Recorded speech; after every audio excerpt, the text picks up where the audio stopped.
Salam, selamat berjumpa kembali para pemirsa YouTube yang terkasih di dalam Yesus Kristus. Kita bertemu di channel MBS Ministry.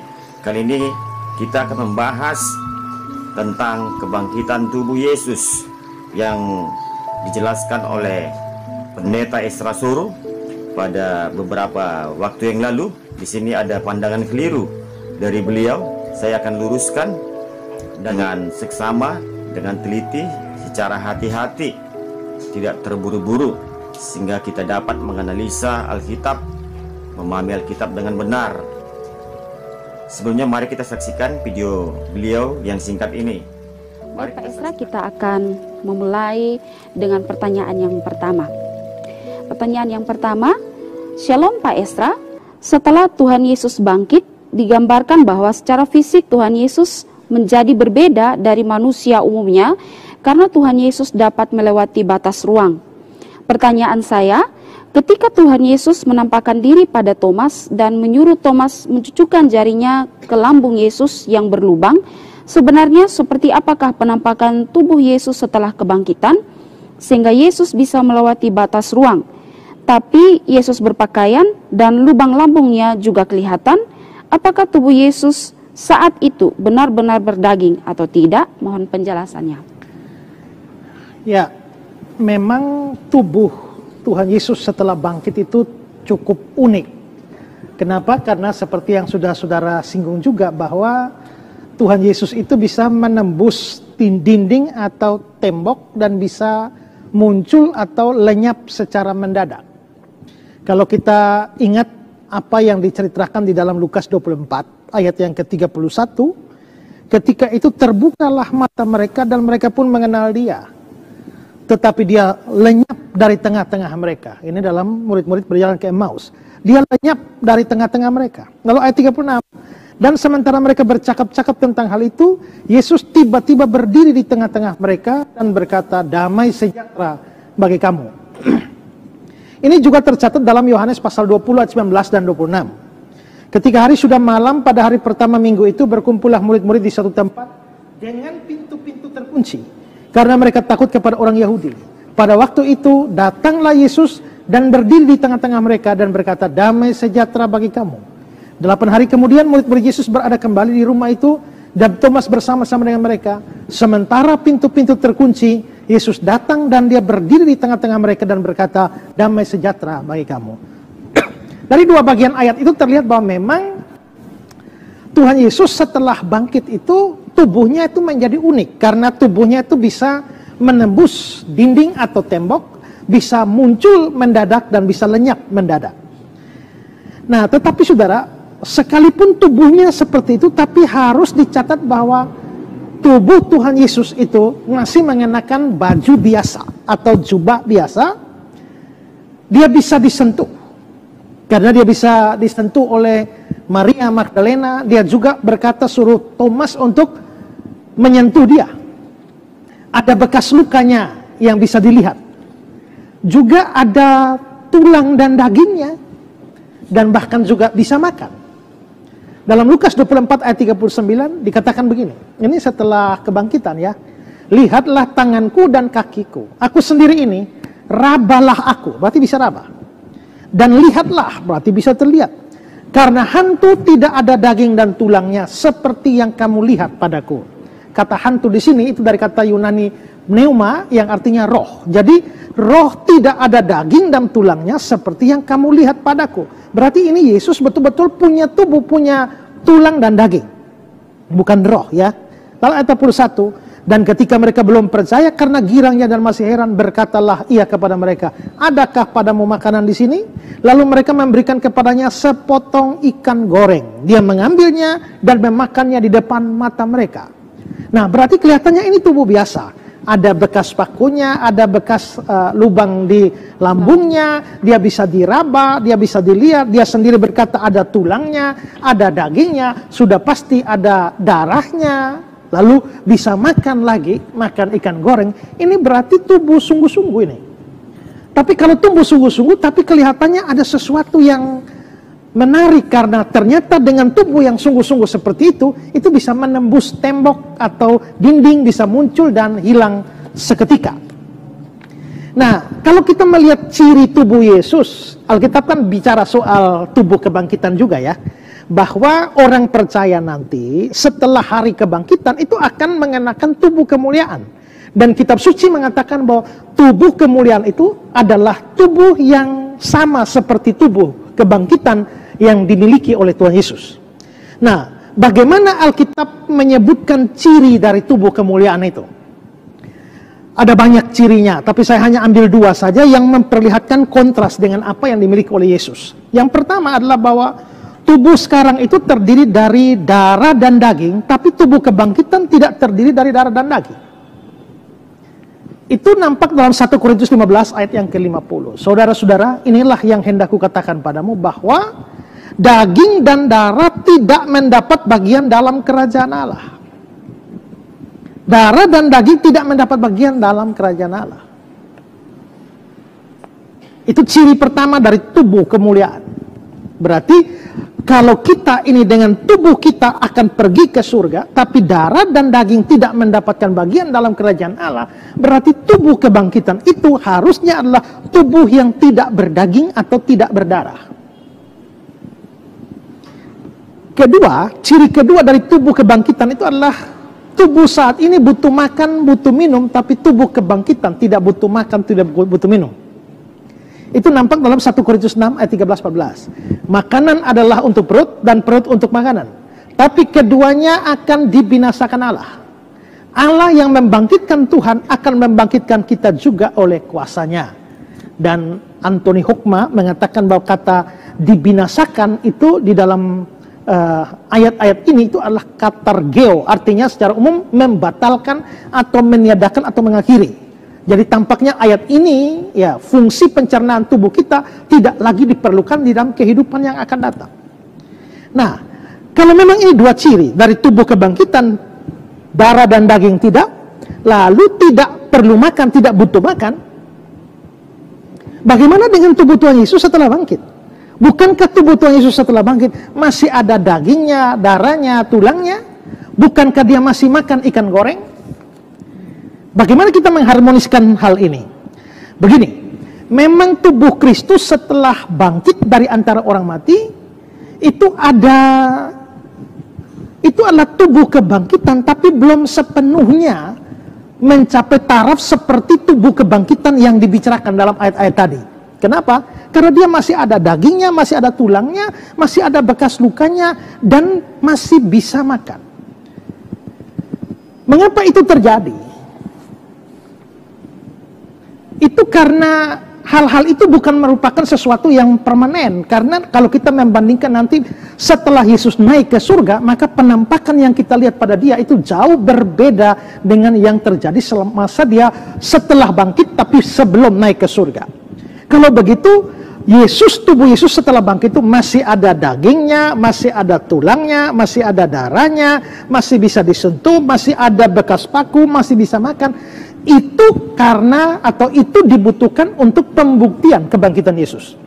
Jadi Yesus kan bangkit. Dari mana mereka tahu bahwa Yesus yang sekarang muncul di mereka ini adalah Yesus yang sama yang 3 hari sebelumnya itu mati? Nah, maka dia harus mempunyai ciri-ciri. Bekas pakunya masih ada, bekas lubang di lambungnya masih ada. Ya, dia masih untuk membuktikan bahwa dia bukan hantu, dia bisa makan, dia makan bukan karena butuh makan, tapi untuk membuktikan bahwa itu benar-benar dia yang bangkit. Nah, setelah pembuktian tentang kebangkitan Kristus itu selesai, maka Kristusnya naik ke surga. Pada waktu dia naik ke surga, terjadi pemuliaan lebih lanjut terhadap tubuhnya. Sehingga tubuh kebangkitan yang dia miliki setelah di surga, itulah yang akan persis seperti tubuh kemuliaan yang akan kita miliki saat kita di surga nanti. Ya, jadi memang ada perbedaan antara tubuh Yesus sebelum mati, tubuh Yesus setelah bangkit tapi sebelum naik ke surga, dan tubuh Yesus setelah bangkit dan setelah naik ke surga. Itu memang ada tahap-tahap pemuliaannya. Karena itulah maka memang kalau kita melihat seperti yang saudara berkata, bagaimana penampakan tubuh Yesus masih terlihat seperti tubuh biasa. Ya, walaupun sudah mengalami pemuliaan, makanya tembus tembok. Tapi pemuliaan yang lebih lengkap itu baru ada setelah dia naik ke surga. beberapa ciri dari fisik itu masih dipertahankan setelah kebangkitan hanya untuk tujuan pembuktian bahwa dia benar-benar bangkit. Ya. Oke, terima kasih para pemirsa YouTube. Kita sudah menyaksikan isi video daripada Pendeta Ezra Suruh, yaitu tentang pertanyaan audiens yang dilontarkan kepada beliau. Apakah tubuh kebangkitan Yesus berdaging atau tidak berdaging? Jadi pemahaman ataupun penjelasan dari Ezra Suruh kita harus amati secara perlahan-lahan dan tidak terburu-buru kata-kata yang diucapkannya ataupun jawaban ataupun penjelasan-penjelasan diucapkannya, sehingga kita dapat memahami yang benar tentang Alkitab. Kalau saya lihat dari penjelasan yang disampaikannya, ia menggunakan metode penafsiran deduktif, yaitu metode penafsiran suatu kesimpulan yang dia sudah miliki sebelum ia mempelajari Alkitab, sehingga ia mencari dan menyelidiki ayat-ayat Alkitab yang mendukung kesimpulan yang dia sudah dapatkan. Itulah metode penafsiran yang dia gunakan, yaitu metode penafsiran deduktif. Jadi kurang baik, kurang benar. Jadi metode yang benar adalah metode penafsiran induktif.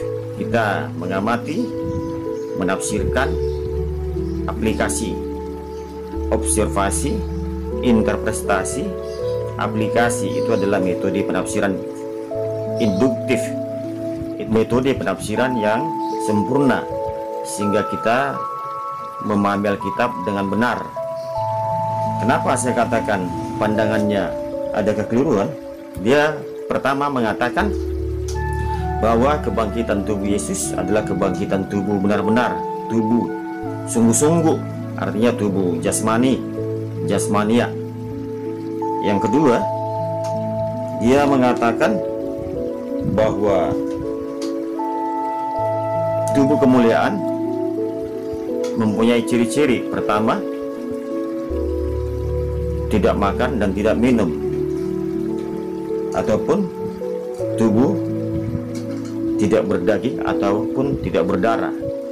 Artinya syarat-syarat ataupun ciri-ciri tubuh kemuliaan dia sampaikan, darah dan daging tidak mendapat bagian dalam kerajaan Allah, yang tertulis dalam 1 Korintus 15 ayat 50. Yang kedua,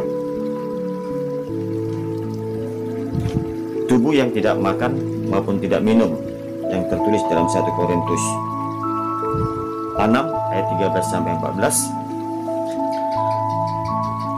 Kesalahan tafsiran kalau kita lihat di sini ada terletak di 1 Korintus 6 mengenai tubuh kemuliaan tidak memerlukan makan dan minum. Jadi sudah kontradiksi, bertentangan dengan Matius 8 ayat 11, Lukas 22 ayat 30, Matius 26 ayat 29, bahwa di kerajaan surga maupun dalam tubuh kemuliaan kita masih memerlukan makanan dan minuman. Jadi sudah kontradiksi. Jadi metode penafsiran deduktif ini dia menjelaskan bahwa 1 Korintus 6 ayat 13 ini tidak memerlukan makanan dan minuman lagi nanti di kerajaan surga. Itulah ciri-ciri tubuh kemuliaan. Yang kedua, darah dan daging tidak mendapat bagian dalam kerajaan Allah. Menurut beliau, Yesus pada saat kebangkitannya menampakkan diri itu adalah tubuh yang biasa, dengan mendukung kesimpulannya dari para teolog Kristen Anthony Hoekema yang menyatakan bahwasannya tubuh itu benar-benar akan binasa dan tidak memerlukan makanan lagi ataupun minuman. Dan tubuh itu sesungguhnya tubuh saat kedatangan Yesus, begitu juga nanti tubuh saat kita nanti di surga. Jadi dua ciri-ciri tersebut tidak kuat ataupun tidak akurat, tidak memenuhi syarat daripada kemauan Alkitab. Karena dalam Matius 26:29 kita baca terlebih dahulu. Matius 26 ayat 29, akan tetapi aku berkata kepadamu, mulai dari sekarang aku tidak akan minum lagi hasil pokok anggur ini sampai pada hari aku meminumnya, yaitu yang baru bersama-sama dengan kamu dalam kerajaan Bapakku. Jadi kita masih minum perjamuan Tuhan di dalam kerajaannya nanti di sorga. Nah, ini dalam tulisan Matius 26 ayat 29. Terus Matius 8 ayat 11. Matius 8 ayat yang ke-11. Aku berkata kepadamu, banyak orang akan datang dari timur dan barat dan duduk makan bersama-sama dengan Abraham, Ishak dan Yakub di dalam kerajaan sorga.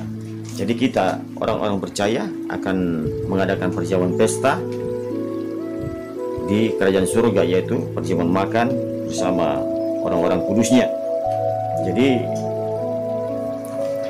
dari ayat-ayat ini dapat dikatakan ciri-ciri yang disampaikan oleh pendeta Esra Suruh adalah bukan maksud daripada Rasul Paulus menyatakan tubuh kemuliaan adalah tubuh yang tidak perlu makan dan minum. Itu yang pertama. Yang kedua, dia menyatakan bahwasannya tubuh kemuliaan atau tubuh kebangkitan Yesus itu bukan tubuh kebangkitan kita, tubuh kebangkitan orang percaya nanti. Karena mengenai kebangkitan adalah pusat iman kepercayaan Kristen, pusat pengharapan daripada iman Kristen. Berbicara kebangkitan tubuh itu adalah sentral daripada kepercayaan iman Kristen. Kita harus hati-hati menjawab atau menjelaskan, menganalisa, sehingga nanti tidak ada kekeliruan pandangan ataupun kekeliruan penafsiran. Jadi di sini tubuh kebangkitan Yesus pada saat dia menampakkan diri adalah itu benar-benar tubuh kemuliaan. Di situ dapat kita lihat kemuliaan Allah, bahwa dengan kematiannya, setelah kematiannya dia dibangkitkan 3 hari, yang tertulis dalam kitab suci bahwasannya Yesus akan dibangkitkan pada hari yang ketiga, dan dia akan menampakkan kepada para murid-muridnya maupun kepada para rasul. Jadi di sini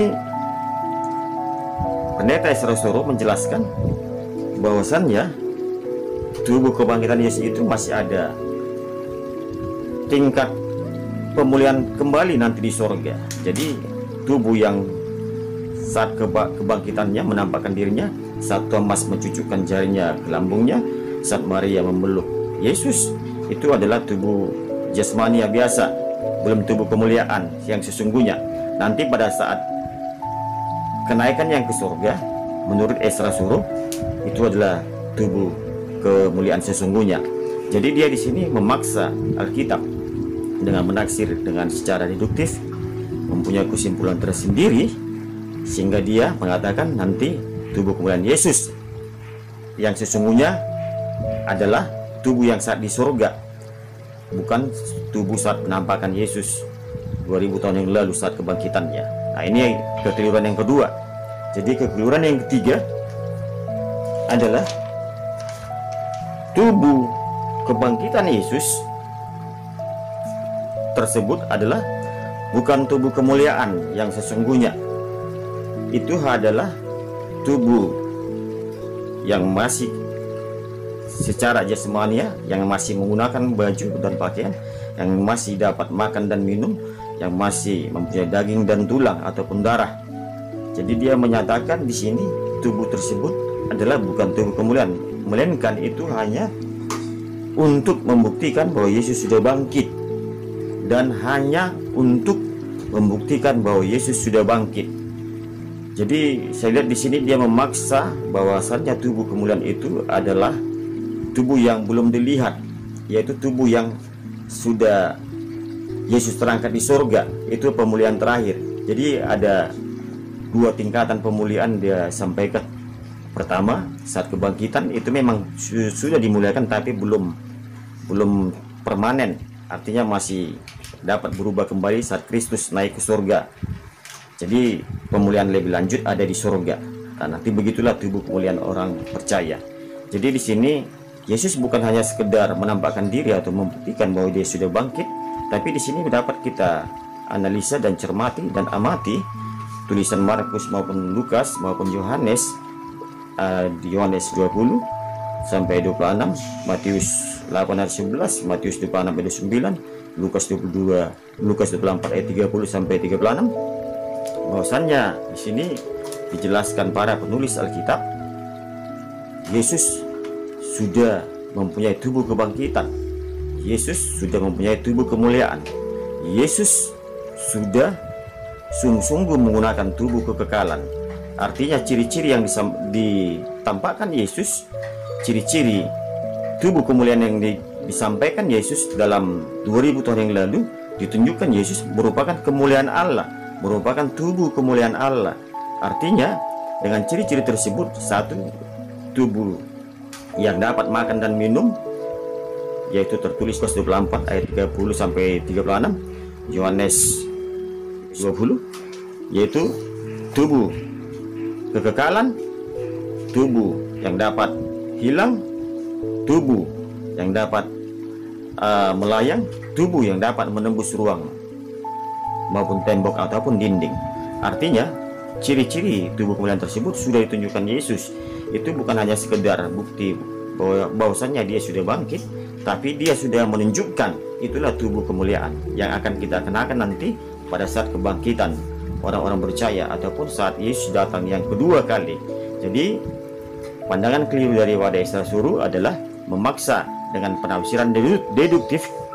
Penafsiran deduktif adalah suatu kesimpulan yang sudah dia miliki, sehingga dia mencari dan menyelidiki ayat-ayat Alkitab yang mendukung daripada kesimpulannya, sehingga penafsiran itu mempunyai kontra dari satu sisi Alkitab ke sisi Alkitab yang lain, sehingga penafsiran itu deduktif adalah penafsiran yang tidak benar secara Alkitab. Harus mengamati, menafsirkan, dan sesuai dengan aplikasi orang-orang percaya atau sesuai dengan iman kepercayaan orang Kristen secara aplikasinya.